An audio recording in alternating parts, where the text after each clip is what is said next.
opinion, Pandas and their apologists could foil bid to allow non-Hindus in Puri's Jagannath temple. True to form, the servitors and their apologists were up in arms barely hours after the Supreme Court suggested that the temple administration should consider allowing non-Hindu in. Jnanpith award-winning author Pratibha Ray recoils with horror as she recounts the event that changed the course of her life. On a cold December evening in 1987, she was abused, assaulted and shoved out of the Sri Jagannath temple in Puri by a group of servitors on mere suspicion that the lady accompanying her was a non-Hindu. The fact was the woman from North India was very much Hindu. It was her milky white complexion that had confused the Pandas. Ray vowed that she would never enter the temple again. For 3 decades now, hers has been among the most influential voices calling for reforms in the 12th century shrine. The incident highlights the 2 worst features of the world-famous temple that have now forced the Supreme Court to intervene: the conduct of the servitors and the treatment of non-Hindus, or even those looking like non-Hindus. And on both counts, the servitors have made it abundantly clear that they would not mend their ways and would, in fact, defy even the Supreme Court if it dares encroach into their fiefdom.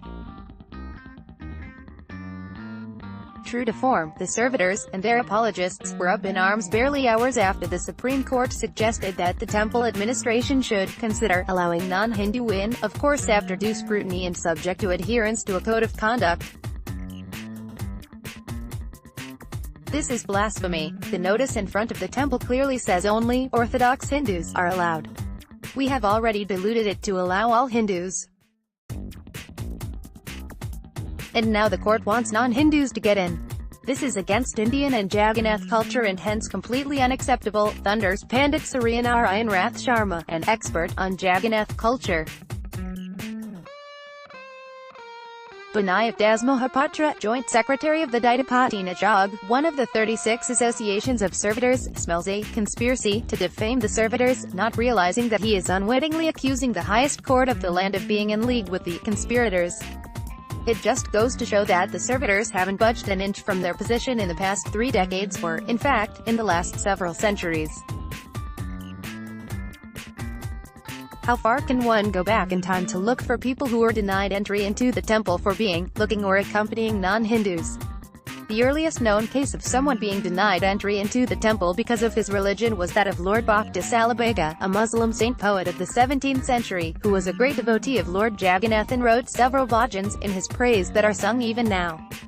Pop singer Sona Mohapatra recently ran into a big controversy when she sought to cash in on the popularity of one such bhajan, Aahe Neelashela, and made mincemeat of it in the process. Salabhega knew he couldn't enter the temple of the Lord he revered, but that didn't lessen his devotion. But in more recent rhymes, it was Lord Curzon in 1900. Just imagine the Viceroy of India, at the height of the British Empire, being denied entry into the temple.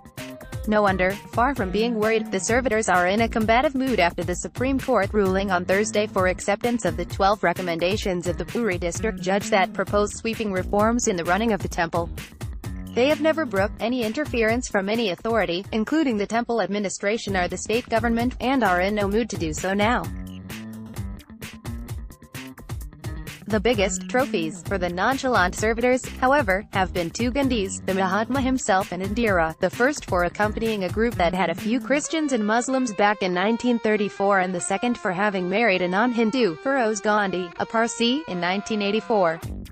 Indira, who was Prime Minister at the time, chose the dignified course of not pressing on going in and having her darshan from the Raghunandan Library in front of the temple instead. Dr. B.R. Ambedkar, the father of our Constitution, was denied entry when he came to Puri in July 1945. That was, of course, well before the country had gained independence and allowed Dalits entry into temples, including the Jagannath temple. On March 18, President Ramnath Kovind did have the darshan of the Lord on his Ratnasinhasan, though there was an unsavory controversy over whether or not the president was obstructed and misbehaved with by the servitors 3 months after the incident. Notwithstanding the mischievous attempt by a few Delhi-based journalists and media outlets, there was no caste angle to it. The servitors have their own definition of a non-Hindu. ISKCON may swear by Lord Jagannath and may have taken the Rath Yatra from Puri to the world, but when its founder Bhaktivedanta Prabhupada went to Puri in 1977, he was denied entry into the temple by the priests because he was a non-Hindu. The whole idea behind the Rath Yatra, experts as well as devotees say, is to bring Lord Jagannath and his siblings out of the temple for 9 days and throw them open to darshan for all those who cannot enter the temple during the rest of the year. But when Padmashri Ileana Sideristi, a famous Odissi dancer of Italian origin who swears by Lord Jagannath and has made Odisha her home, attempted to climb the steps of the chariot during the Rath Yatra in July 2013, she was manhandled by 2 priests. The list of those who have been denied permission to enter the Jagannath temple because of their religion, or the religion of the people they accompanied, in the past is long. And it looks set to grow longer in the days ahead as the servitors dig in for a long haul. In any case, it is only a suggestion by the apex court, and it would be a brave government indeed that would muster the courage to take on the combined might of the all-powerful Pandas to push through this suggestion. That is the last thing the Naveen Patnaik government has in mind in an election year. The author is a senior journalist. Views are personal.